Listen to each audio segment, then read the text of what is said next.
What's up, y'all? I am back for another video. Sorry I didn't do a video last night. Unfortunately, I had to work early as fuck today, so I couldn't stay up really late. So today, I'm gonna make up for and do two videos. Doing this one, I originally was gonna move this off to next week, but it's just like fuck it, I'll do it. And then tonight, gonna be reviewing Conjuring 2. I'll make sure to do that one tonight at least. So, and then tomorrow for sure, Exorcist 1. So, but today we're doing the second Wolf Creek movie, and I'm gonna be honest, I think I like it better than the first. I how dark it is, how hard hitting it is. Something about it was more creepy to me. I feel like Mick really ramped it up in this movie. Like he was scary in the first one, but this one it's like he just like even like the like. I think why I also like it, I like that there wasn't as much characters this time around. Like, I think that's what made it scary. You had Katarina and her boyfriend Rucker, who are like German, like tourists. Rucker boyfriend gets killed. Katarina ends up getting killed. So basically, you're just left with Mick and this dude Paul, who unwittingly got involved because he saw Katarina on the side when she was running away from him. And they definitely, I like that was also more on like they went like they definitely got a bigger budget. So they were able to film at more locations. So, I don't know. I just, even the ending, I love how dark, I like that part where Paul thinks he got out and knocked Mick into, because Mick has like this trap, which has like these spikes, right? And he thinks he knocked Mick into it, but it wasn't. It was like one of the victims that got freed. And that reveal was like, fuck. And then Mick just headbutts him. Basically makes it look like he did the murders, so because of that, like, you know how like in the first one you have that I don't know, I guess you can call it card information where they tell you like Paul was deemed crazy, so he got sent to like some British basically institution, and he wasn't believed about this outback killer basically. So, and even the kills are definitely much more. I mean, even the violence, like that scene where where Mick was torturing Paul, and he like sliced his fingers off was brutal.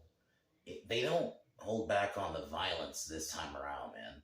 Like they didn't hold back in the first one, but there's a lot of back fucking spine stabs in this one.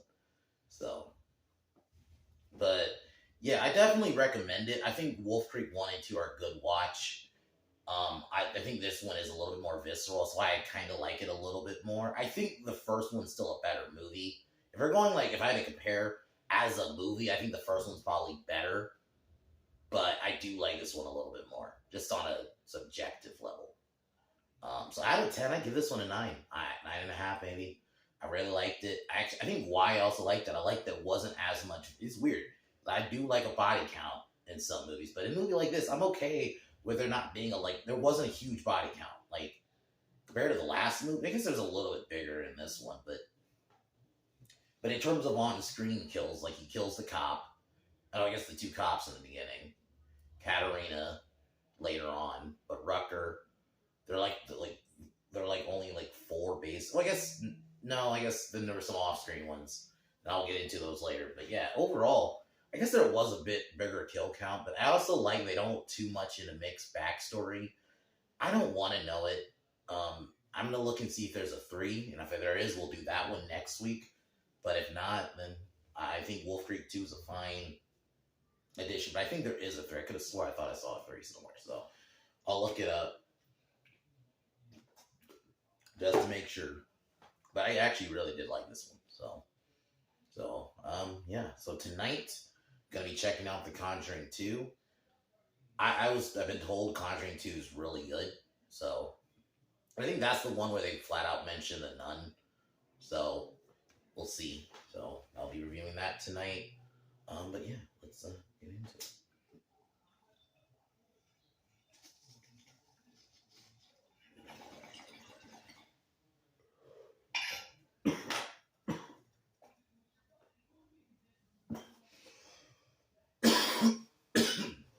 Like, I think one thing these movies, Wolf Creek movies, they're well shot. Like probably obviously it's not like some big Hollywood movie. It's Australia. I think another thing I like is the cast in these movies.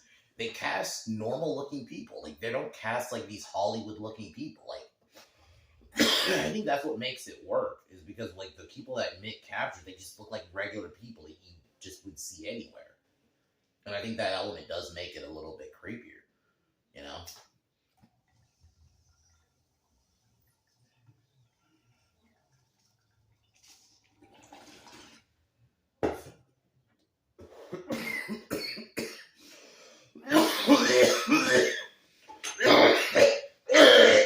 Sorry about that.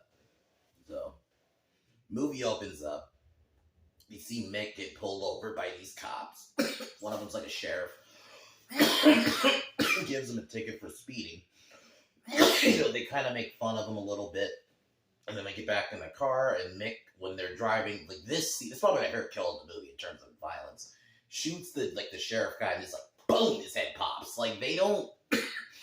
I was not expecting that when I was watching that the first time. Because I mean, like, the first one got violent, but god damn, kabooming heads. I wasn't ready for that. And then yeah, he ends up causing a crash, stabs the other cop in the knee, breaks his leg, basically dumps him back in the car, and then sets it ablaze. It's like, holy shit. And then Mick like, what an opening. You know, what a fucking opening. And then this is where they meet Rutger and his girlfriend, Katarina, I think is her name. They're alright. Like, you only see them for a bit. I mean, they're camping, and one night they're woken up by Mick while they're camping in their little tent. And Mick offers them a lift because basically I think they're not allowed to camp there. But Rutger, I was going to say Peter. Rutger senses something is up, so kind of gives a little like signal to Katarina to call the police. And they basically refuse. Mick attacks Paul. I keep saying Paul. Paul's the main character. Rutger, that's the brother. And he ends up stabbing him in the back, incapacitating him, and then attacking Katarina. Seemingly, like, I guess it's implied he's basically gonna rape her. That's what it looks like, anyway.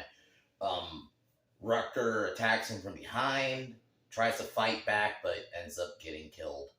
And then Mick chokes her out, basically, Katarina out, and then kind of sees her just dissecting Rutger. And that scene, dude, you see him cut Rutger's dick off, bro. I'm like, what the fuck, man? I'll admit, I wasn't expecting, like, that scene. It's like, that scene alone, like you said, if you're squeamish, do not watch these movies. They are not, like, for the faint of heart. They don't hold back on, like, the gore in this one. Like, I think the gore is it's there in the first one, but this one is, like, gorier. Like I said, that scene where Mick's just cutting off, like, appendages and body parts and dissecting the dude, basically just laugh casually about it. Like, that's how it makes him so good as a villain. Just, like, how much he does not give a fuck about life. And I think that's what makes him scary. It's just because, like I said, even though, yeah, he is based off a real serial killer, or killers, but specifically Ivan Milat. But they definitely, obviously, amped it up a little bit for the movie. But I think that's that element that makes him a little bit scary. It's just, he's not like a Michael Myers, a Jason, or Freddy, where they're so out there that you can, yeah, the kills are crazy in those movies, but you could still kind of separate them from reality, right? You know, Scream is like the only one I'd argue, the first one anyway, that has a little bit of realism, but not to this level. Like, even though, yeah, Mick Taylor's based off an actual serial killer, it still makes it kind of creepy because this dude could be like he has that realistic element where he's not like lifting you 20 feet or 10 feet, in the air, punching your head off in some exaggerate, like, no, he's doing like very realistic, like this could be a dude that could just be, it could just be a regular guy. This could like actually happen. I mean, I guess it did happen because he's based off a real killer, but it's still like the idea is there, and I just think that's why I like this movie. And granted, I don't think I'm going to watch these movies like I watch because there is that bit of like, this could actually happen. And I think that's what makes it a little scary. And that's why Mick Taylor works as an antagonist, because there is that real element of, yeah, this dude could actually exist, So, but, so Katarina Katarina sneaks off while he's cutting body parts. He realizes she's gone. She runs into the road, and this is where we see Paul. And that's the fucked up thing. This is just a dude driving down the fucking just the road, just chilling. He was smoking like a cig, I think it was. Sorry about that. I just stomped on something.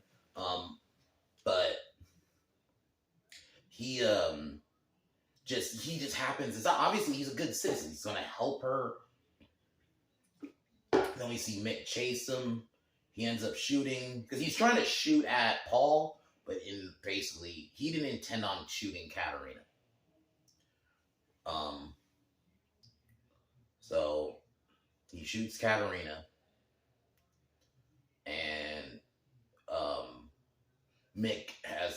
Paul ends up like kind of doing a little. He manages to get away for a bit, and then kind of leaves her like kind of like not buried, but he tries to like give her a little something. He was even crying, and because it's like he's just a dude who just fucking just happened to find this, and that's the crazy part. Now he's involved. Now Mick's after him, and like I said, there's really no other characters. Like there's a old couple that he hides out at, like because there's a scene later where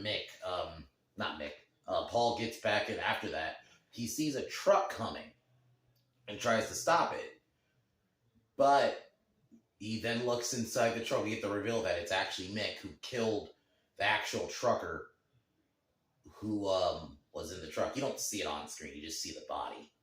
And then we get a chase. Paul manages, I think he gets his car crashed like for good basically, and then he manages to get away, and then I think he hides out of this old family. Like this old family says they take him in, they let him stay for the night, and it's a nice little scene. And then Mick shows up, kills the family, which is sad. Like Mick is hunting this dude down like a Terminator. And it makes sense though. Yes, if you're gonna go in Mick's head, he's a witness. So yeah, he ends up getting him, taking him back to his I guess torture chamber, if you want to call it that. And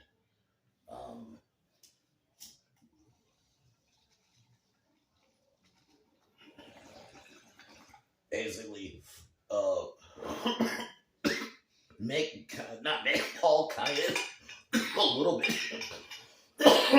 charms Mick, and even to the point like Mick even gives him like little like alcohol to drink. So basically he's gonna play Paul's being forced to play like 10 questions, and if he gets it wrong he gets appendages chopped off.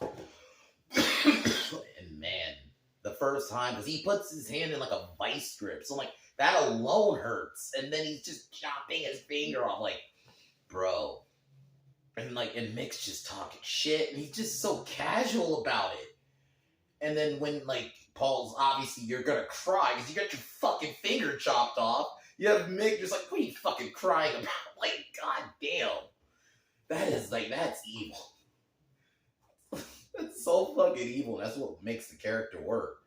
And so he, because Paul intentionally gets a question wrong because he wants to get his other hand chopped off. Really, it's just so he can. He's like basically he says like the ends justify the means. Basically, I can lose another finger if I have to. I can, because he's trying to grab this hammer so he can club Mickey with it. So he ends up doing that. Mick chases him. And you see kind of like basically just this set design is fucked, man. You just see like when Paul's walking through, you see like bodies, like decayed bodies all hanging, like all this shit. You see a girl who looks like she's still alive, actually. Mick thought, Paul, I keep confusing the two. Paul thought, obviously she was dead, so he just walked by her because she was like hanging. And then Mick's kind of like just, talking shit to him, like calling to him, like, I'm gonna get you kind of thing. And then Mick, keep fucking confusing him. Paul has the hammer, and he realizes he can't get out. Oh, there's a scene where, and I know if you're a dog lover, you're probably not gonna like this scene. So Mick's dogs end up chasing Paul into this like kind of gate that has like spikes on it, right? That's gonna go in the ground, like kind of medieval looking gates. And Paul manages to get it, and one of the gates kills one of them. It doesn't kill both dogs. The other dog gets away, but it kills one of the dogs, and you do see it. They don't hold back, and it even got me. Like, animal deaths get me. Like I said, I don't really get squeamish at violence, not most violence anyway, but shit like that will get me a little bit. So it's like, fuck. But yeah, so then he realizes he can't escape, so Paul's like, okay, I'm gonna wait for him to come, and then I'll hit him, because he sees this trap that has like spikes on it, right? That's like a dip, and then it fall, and it's a bunch of spikes. And he manages to club, because he hears someone coming, because it's a fool, right? Like, it's a trick. Like, you hear Mick's voice, and he thinks it's Mick, and you also see someone walk past, and he clubs him, and then you see it's one of the girl that was on the hook actually was still alive, and now she's dead. So it's like, Paul, fuck. Yeah. That's like just good. Like, that's gotta fuck you up on a just mental health level. You just killed someone inadvertently. And it makes sense. He thought it was Paul. I mean, he thought it was Mick, because he probably assumed this chick was dead. He thought it was Mick. So it was like, oh man. And then Mick shows up from behind, and like he just, like, you hear him talk, and it's like, fuck. I remember I was watching this, and like, I mean, I had a feeling it was gonna be a fake out, but then it is just like, fuck, man. You're just still seeing it. So he manages, Mick knocks him out. I guess leaves him somewhere. This is the part that is a little confusing to me. Why wouldn't you kill him? He saw you. I guess at this point, maybe Mick's just like, fuck it. Maybe I'm just gonna go with, he probably figured I could pin the murders on him. So, and then yeah, so Paul gets found by the cops. So kind of like similar to the other guy from the last movie. I guess in a way, if you can look at it as a negative, you could say they kind of just did the same ending from the first one. I'm fine with it personally, but I don't necessarily have a problem if someone has that as a negative, because I can see that being like, or I can see the argument for it being like, that's a little lazy. You just did the same ending, basically. But it's fine. It works for me. I don't necessarily have a problem with it. Even down to, the walking off, and you basically did the same thing. But I'm fine with it personally. It didn't really bother me. So basically, he's deemed as crazy, gets put in some British, like, basically mental health facility, and Mick continues to kill. You see him walk off into the sunset. So basically, he is yet to be discovered for his murders. So that element, it does make it scary. Yeah, I mean, I'm all for difference. You know, in a lot of slashers, I kind of consider this a slasher a little bit, where, usually there's a protagonist that escapes. I'm okay with this being like he wins, because it's fucked up. He's a serial killer who gets away with it. I kind of think that it goes for, that's what they're going for. There's not going to be a final girl that gets out. I mean, there kind of is, but they're just deemed crazy because the story's really out there. So they don't believe it. So, and the cops just aren't, they were kind of also saying there was like, I don't know if they're going to say the cops are corrupt or just really incompetent. It was one of those, but yeah. Overall, though, I really do like this movie. I think it's a great sequel. I actually do like there's not as much characters. I think kind of makes it scary. Like, you're feeling for this dude. You're trying to hope he gets out. I mean, he technically does get out, but not almost because Mick let him. Because Mick got him. That moment when Paul thought he killed Mick, and then he looked in the thing and you see it's the girl. It's like, fuck. That's just gut-wrenching. You killed an innocent girl by accident, obviously. But still, man, that's got to eat away. And then Mick catches you. He's like, fuck, Mick's smart motherfucker. I wouldn't even be surprised Mick let her go to use her as bait, basically, to do that. And I think that's what makes him a good villain, is how smart he is. Even though he does this, I guess like an Australian version of a hick, right? You want to call it that. He's fucking intelligent. Like, the fact that he probably realized he knew that girl was alive, and he's like, fuck it, I'm going to use her as bait. Have her walk ahead of me, and then make it, he figured the guy was going to do it. And that's, Mick is fucked, man. And I think that's what makes him such a great villain. And, yeah, man, I think the fact that it's a good sequel is rare, especially these days. So, but overall, I give it a 9.5 out of 10. Solid horror. I think it's just as scary. I think Mick Taylor really. I think that's another reason I kind of like it a little bit more. He like amps it up, but not in like a corny way. He actually like amps it up in like a realistic where he's almost scarier in this one, where he's just casually about like he just chopped this dude's finger off, and he's all like crying, understandably, and you got him just like stop crying it off. Like what the fuck, man? Like the way he just was fucking with this dude's head, man. That's gonna be the thumbnail. Is gonna be them looking at each other. You'll see it, but yeah, man, perfect. That's probably what I'm gonna call it. The title, the perfect sequel. Mick Taylor he's a great character. So if there is a 3, and I'm looking verifying, I'll mention it tonight if there is one. But yeah, I enjoyed this. So.